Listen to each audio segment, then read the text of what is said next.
By the way, Dolly, you know what we read today? Did you know you've been on the Today Show more than 50 times? So we think you're part of the family. I was so excited.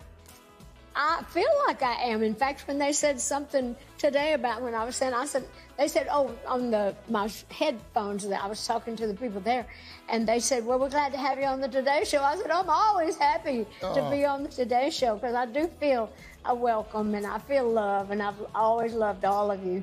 An awesome trio of talented actresses have joined forces in a new movie. It's about the life of women office workers, and it's called 9 to 5.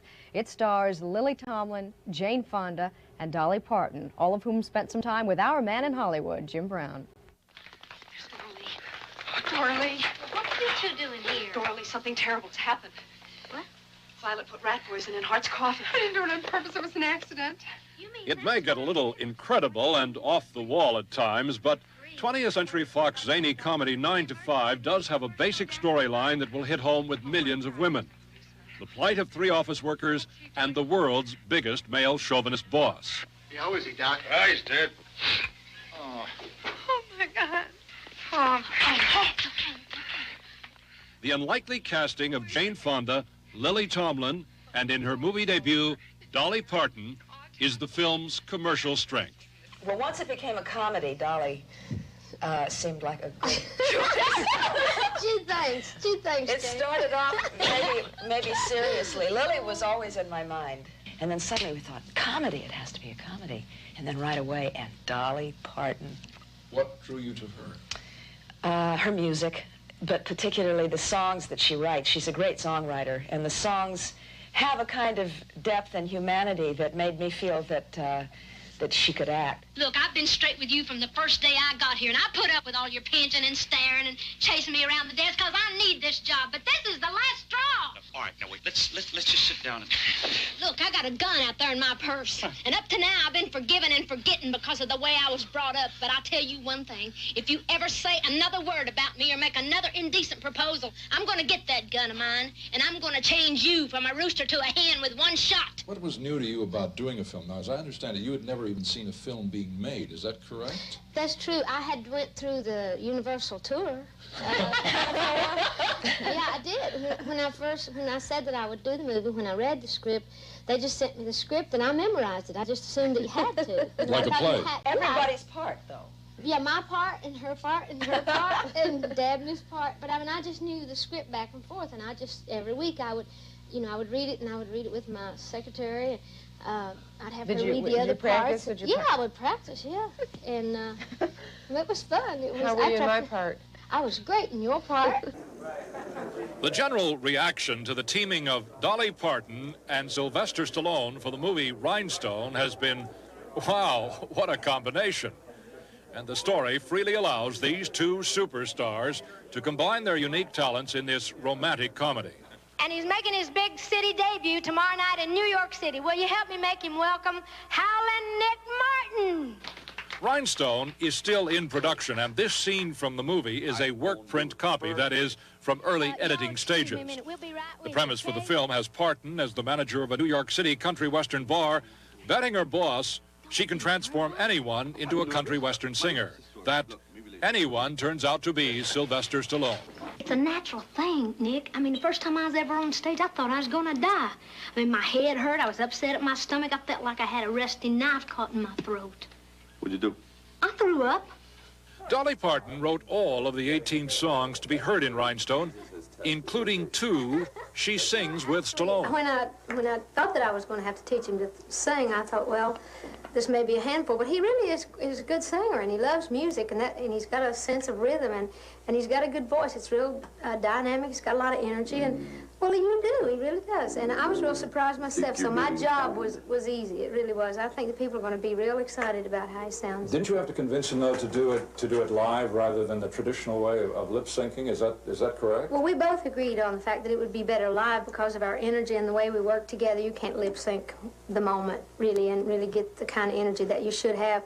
So he wanted to do it live. He's brave enough to try that. I told him, I said, you're taking a chance. You know? I'm foolish. I don't know the difference. Pigeon Forge, is that the name of a real place, or they make that up? No, that's a real place. It's a little area. It's the area where I was born and raised, up in the Smokies. I was born on the Little Pigeon River, so Pigeon Forge is the small town.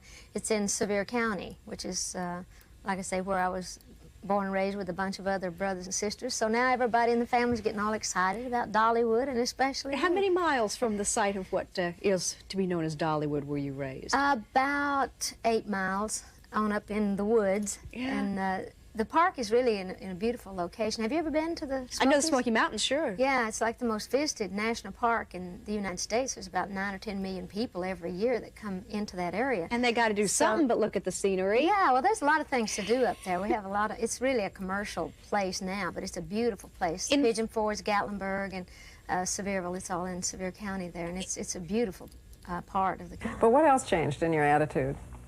Well, just the way that I think saw myself, for one thing, and because I know a lot of times it was very hard for me to say no to anybody. Like anybody that wanted anything from me, I couldn't say no. It was hard for me because I don't like to disappoint people. I don't like to disappoint myself. So now I think I'm a little firmer. But this new strength came out of a real crisis in your life, right? About, well, 4 years ago, I was out of work for about 18 months. And I had a lot of female problems, had some problems with my digestive system, with my stomach, and I just had, just a lot of problems. And a lot of that was brought on by some emotional problems that I had. I always just said it was an affair of the heart. But it was, some things that had happened with some people that I was very devoted to, very loyal to, and felt that they were that loyal and devoted to me, and it was like a betrayal there. I think it's real hard for some of us to imagine Dolly Parton depressed and down. Did you really ever think about checking out, about committing suicide? Yes, I got to that place where I understood, but I would, I didn't do it. I don't think that I'm really capable of doing it, or I would have done it. That's one of those kinds of things you do or you don't do. But having to walk around in that muddy water inside myself made me really cleanse myself in a lot of ways. It brought me closer to God as I perceive Him to be, because I'm not a religious person, but I've always been very spiritual, and I just gathered a lot of strength. And I was in a real hard place, but I felt like after that was over that was meant to be, that was something that I needed to face. Now I get to ask you a question that everybody always asks me. Finally, I can turn it around. Why did you decide not to have children? I can't have children physically. I love children. I don't know that that also wasn't God's will, for me not to have kids. I mean, I try to look at things in a way that I can put them in a proper place, because somebody has to be out there doing something to entertain other people's children. Would you ever consider doing a part without the wig and with the different makeup and, not as the Dolly Parton we know? If I find a script that's better than my image, yeah. This is just a look that I've created I'm very comfortable with for my day-to-day thing, but if I found something that I wanted to, that would make a statement of some other kind, I would love to do it. In fact, I'm looking for something. People who don't know anything about feminism probably think that Dolly Parton and feminism are quite far apart. Do you feel like that? I just do what I do, and I am who I am. I do my work the best that I know how, and I think that I represent women quite well. I think that I'm a great inspiration to a lot of people as far as just being strong and being independent and feeling self-sufficient. One nice thing that I just heard that you're doing is you're giving scholarships to high school kids in Sevier County, Tennessee. Yeah. Who are going to go on to college. Well, I'm very involved up there. I have the theme park called Dollywood, which, by the way, opens the 29th of this month. And 29th and 30th, I'll be there in concert. And all the money from all those shows go to the Dollywood Foundation, which is set up for a whole lot of wonderful things in the community, the health care and all, but we really focus on helping the youth and the education there in Sevier County, and to stop the dropout rate, and to try to encourage kids to get an education. So we have the buddy plan, where we have 2 kids that get together to help keep each other in school, the 8th and 9th graders there, and then if they graduate, then they get $1,000, which is not a lot of money. It's a lot for me, because we have to make up all that money for all the 8th and 9th graders, and then we help them. You didn't go to college, did you? No, I barely made it through high school, because I grew up in a very large, poor family, and it was very hard for me to go to school because I didn't have clothes to wear, and there a lot of work needed to be done at home. So I have a deep understanding of the kids, especially the ones that have a hard time going to school. So this has really done great. Yeah. It really looks like a wonderful thing to happen. Last year at this time, Dolly, you told us all about the Eagles Sanctuary that's been added. And as you mentioned, you've got a new featured attraction. Tell us about this. Well, we have what we call Show Street, and this is our biggest expansion ever. It covers about 7 acres of ground, and we have our wonderful bakery there. I think you're showing on TV all homemade breads, and we have the Show Street Palace, where we have a show called Fire on the Mountain. It's a Vegas type show. It's kind of what my idea of show business was when I was a kid. And there's somebody with my name on their butt. Don't ask me what that's doing. Didn't have anything to do with that. Didn't have anything to do with it. You also have an attraction called Star Walk. What's that all about, Dolly? Well, Star Walk is a beautiful walkway of stars with the flowers and all, and we have the names. See those little square, I mean, there's little round things there on the street. Those are the names of people that have helped us here at Dollywood and that perform at the Celebrity Theater. These are people that have been part of us, and we have a lot of big names there. Like, we wanted to impress you with Burt Reynolds and Garth Brooks and Kenny Rogers. Well, there, you but did. We have several others. Good. I'm very impressed. Well, good. Well, Burt Reynolds and Reba McEntire, as you had mentioned, are going to be here, but they are also performing on our shows. We do a show with Burt and myself, 2 shows, one at 2 o'clock and then one in the evening on Saturday, and then on Sunday, Reba McEntire will be here, and of course, all the money from that goes to the Dollywood Foundation, where we're trying to help educate the kids in East Tennessee and keep the kids in school and do a lot of work here with education, which we're very proud of. And singer, songwriter, actress, author Dolly Parton, one of the best-known figures in country music. And we mean that in more ways than one. Hey, I'm trying to introduce you here, but the surprise has been spoiled. Dolly Parton, ladies and gentlemen, we are so excited to have you here. About me.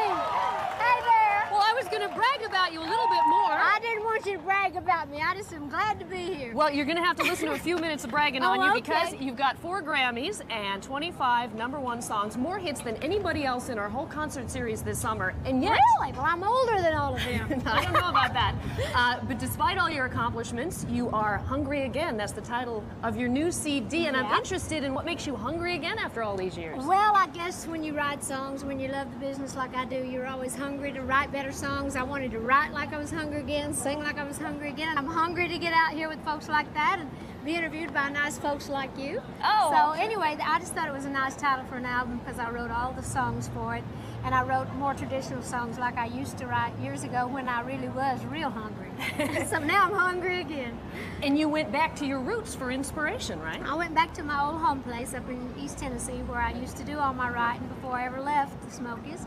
And so I thought it would be a good place to go. I bought the old home place years ago and made it into a little personal private retreat. So I just went up and fasted and prayed for about 3 weeks, and out of that, out of making a lot of other decisions at this age in my life, a lot of great songs came out of it, or great for me, as good as I could do. And so I just put 12 of them in this CD.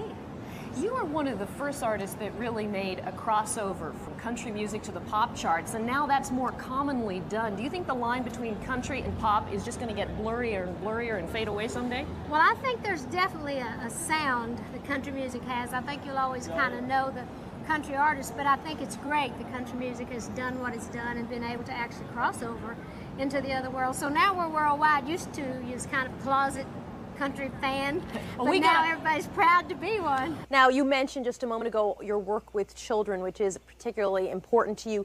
You're involved through the Dollywood Foundation with children's literacy. Tell me a little bit about that. Well, this particular thing that we're in now, we've had for 4 years. We've always been involved with the education and the children here. We always and still do have scholarship funds and different things that we do up here for health and education. But this is a wonderful little program we have called the Imagination Library, where children from the day they're born, every child in Sevier County, which is this area here, they get a book from the day they're born every month until they start kindergarten, so they can learn to love books, have their own books. They look forward to going to the mailbox, picking up these little books themselves. They just think that I leave them in the box, which is cute.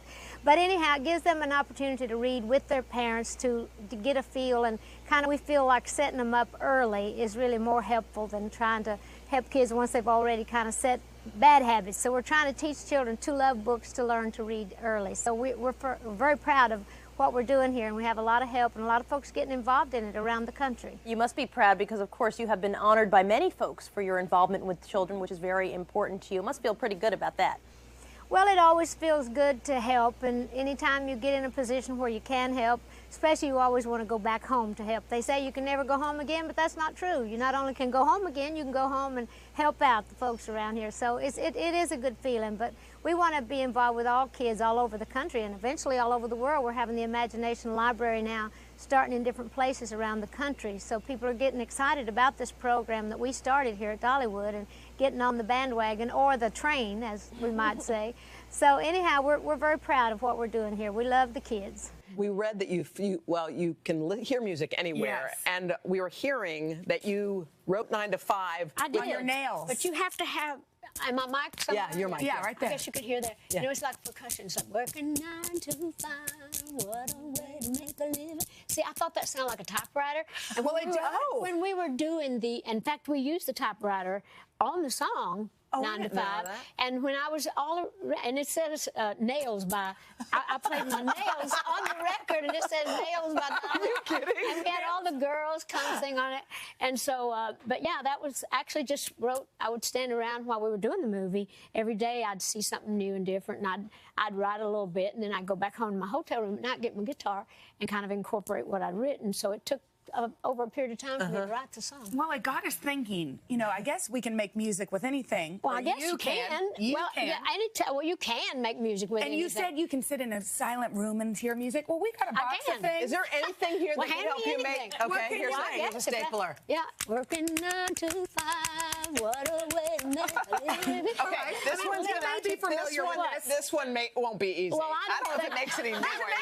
I'll just play these. I don't need that. My bongos.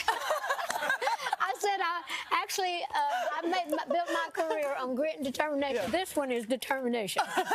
Remember when I did with your dad, the shock and awe? I said, the shock and awe. And that might have shocked and awed him. What about, can you sing us a little Christmas song with the box of mitts? Jingle bells, jingle bells, jingle bells. Oh, anybody could do that. Yeah. Dolly, it's so great to see you, and you do brighten up the place no matter what you do. And I just think it's so cool what you're going to be starting tonight. You are going to be reading to kids. Why did you decide that that was the right thing for you to do in this moment? Well, as you know, I'm the book lady. I have my Imagination Library where we give books to children all over the world. And I thought, well, this would be a wonderful time with kids having to be stuck at home with their parents and parents being stuck with their kids. I thought, why don't I just read a book to everybody while the parents have their kids up in bed? And I just kind of climbed up in my bed and kind of read them some stories. So we're actually starting tonight with The Little Engine That Could, which actually is the first book in the Imagination Library, but it's a real positive little book for the times right now. I think I think we can, and I think we will. All right, Dolly, I hope it's not just for kids, because Hoda and we need a bedtime story for us. If people want to find it, what time, and where do they go? How do they get it? It's on YouTube. I think it's at 7 o'clock tonight, and the kids can kind of watch it over and over again. Yeah. So it's for you too. You girls are just big kids. I watch you all the time. So if you enjoy my reading, it's for the kids. But if you want to get in there with them, I'd be happy to read to you too. So Dolly, since we're just chatting like we always do as girlfriends, what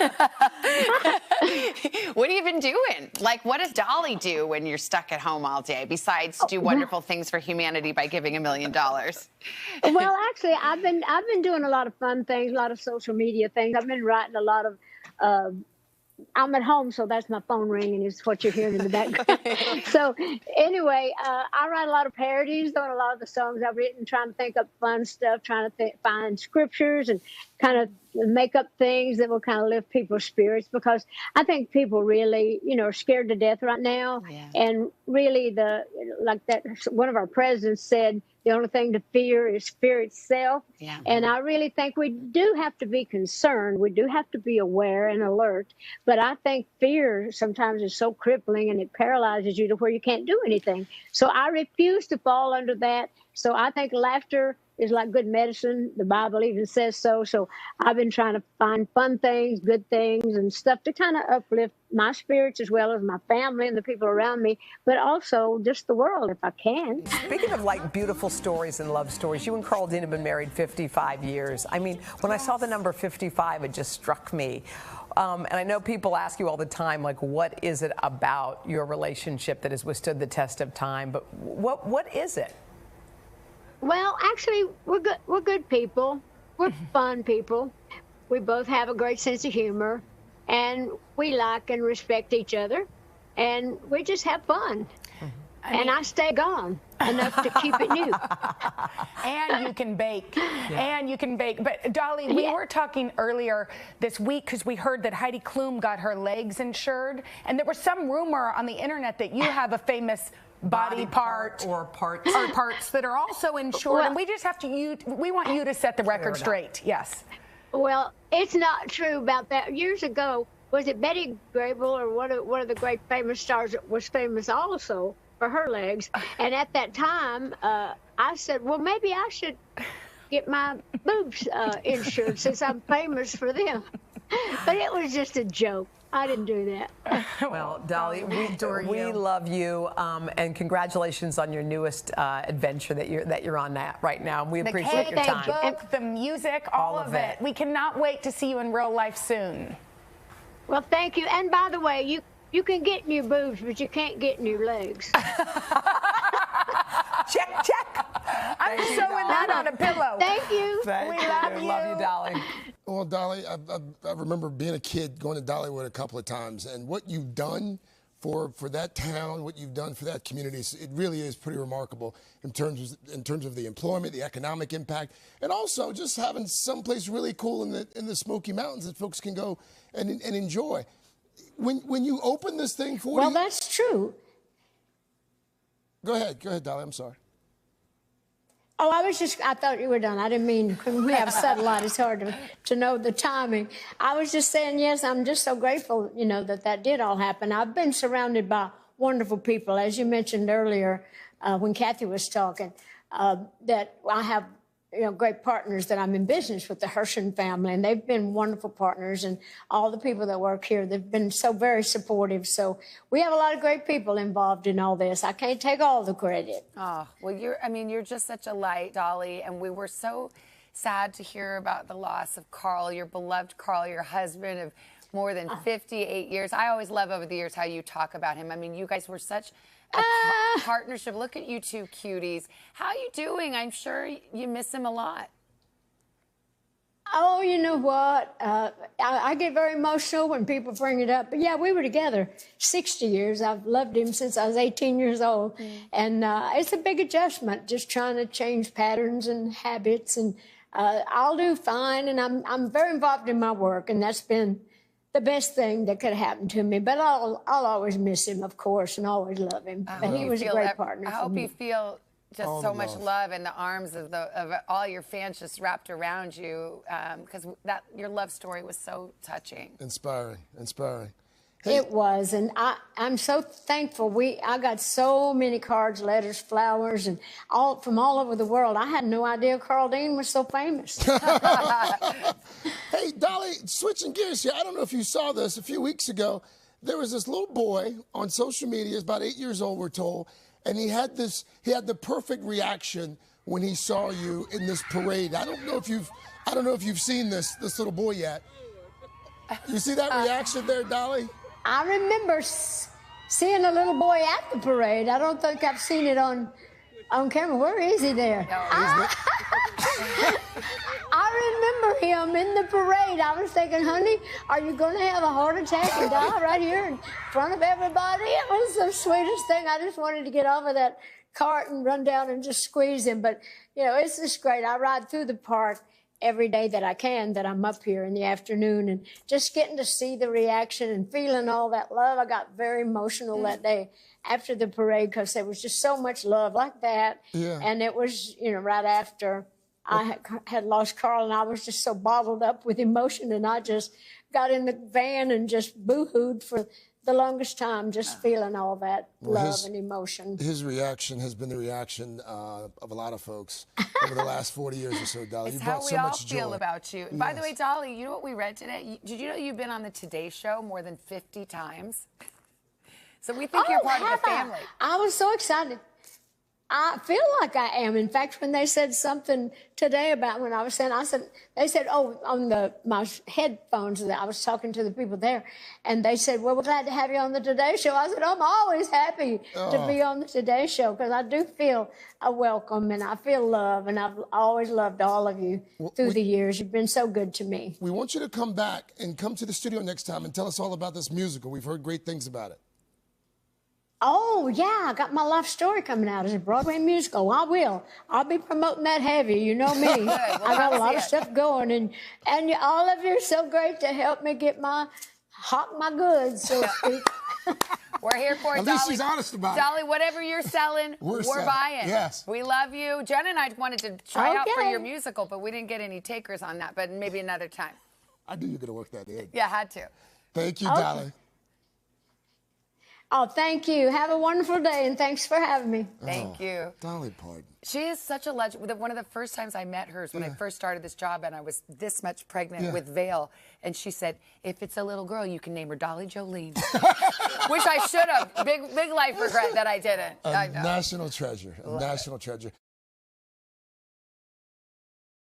Hey, thanks for watching. And don't forget, you can catch the Today Show every morning on NBC, or take Today when you're on the go. Just follow the Today podcast on Apple Podcasts, Spotify, or wherever you listen.